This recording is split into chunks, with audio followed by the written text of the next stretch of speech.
What's up, guys? Welcome back to the channel. My dad broke the windshield on the Tesla. Wait, what? I didn't break the windshield. I didn't break the windshield on the Tesla.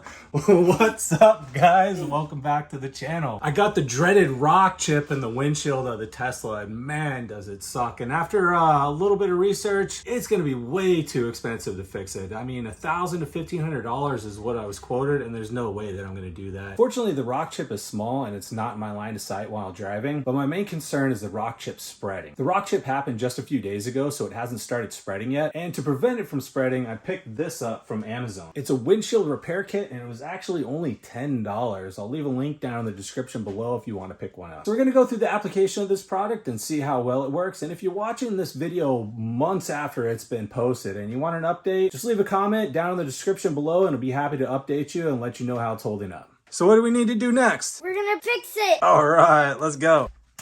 This is the windshield repair kit that I picked up on Amazon. Like I said, it was only $10. Made by Permatex windshield repair kit. And it says it repairs bullseyes up to 1¼ inches in diameter, cures by natural light, easy to follow illustrated instructions. So we'll see how easy it is. It looks like it's gonna be pretty easy. So we'll get it out of the box and get started. You see a mini spider. Here it is. Here's our repair kit, our instructions. Looks to be pretty simple so far. So the instructions do specify a bullseye chip, and you can see our chip here. Hopefully I can get it into focus. There's our chip. So you can see it's already kind of spread, but this is exactly what it looked like when it chipped. So it already kind of had these lines. So hopefully this kit will still work. We're going to try it out anyway. We got nothing to lose really for 10 bucks. The first thing we're going to do is prep the surface with a little bit of rubbing alcohol, and this prep pad is supplied in the kit. And you can see I placed this blue microfiber here. This is just in case there's any resin runoff. I don't want it to go down onto the windshield wiper or into the car. So the next thing we're going to do is we have our little adhesive disc here. We're going to peel off one side and we're going to stick that side onto the windshield, and we want to line up the hole here with the damage and make sure the tab is pointing upwards. Next, we want to make sure that it is fully adhered to the windshield, so we're going to check from the inside and make sure there's no bubbles. Next, we're going to stick on the pedestal, so we're going to peel off the backing from the other side. Same thing, tab up, and we're just going to line it up on here. There we go. We're just going to press down firmly, make sure it's stuck on really well. Next, we're going to add the resin, and it does come with a razor blade to cut the tip off. So we're going to get the tip cut off and load the pedestal with the resin. So we're going to place the tip into the pedestal about 1/4 inch. And we're going to load the pedestal with the resin, and you will have some resin left over that you will use later. So next we're going to grab our plunger, and we want to make sure our plunger is pushed all the way in first. And then we're going to take our plunger and place it into the pedestal and make sure it slides in and it is placed in firmly. And you can see the notches, right here in the plunger. We're going to pull the plunger up to this notch right here, this notch on the bottom. And we're going to pull our plunger all the way up until we can lock it into that notch. Right there, and we're going to leave it just like that for 10 minutes. So now that our 10 minutes are up, we're going to remove the syringe.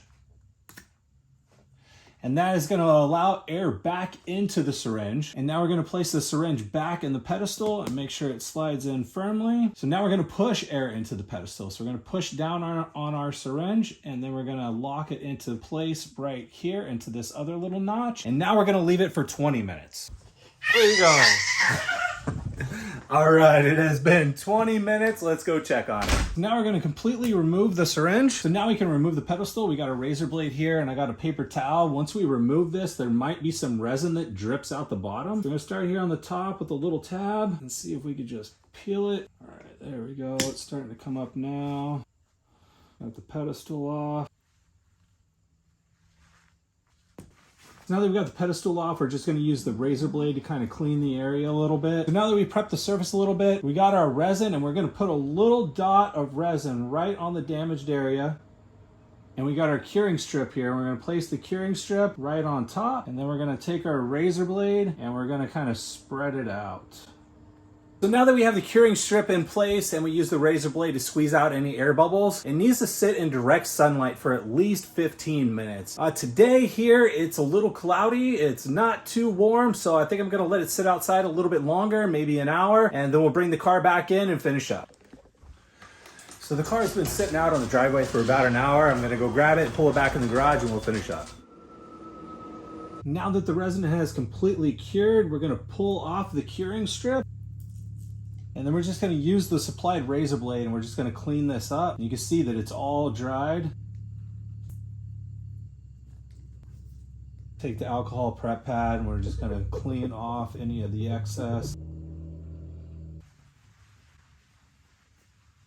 And that is it. Our rock chip is fully repaired. It was a pretty simple DIY project that pretty much anybody could do. And for only $10, why not try it out? It's way cheaper than replacing your whole windshield, especially on a Tesla. So I hope you guys liked this video. Make sure to like and subscribe, and I will see you in the next one.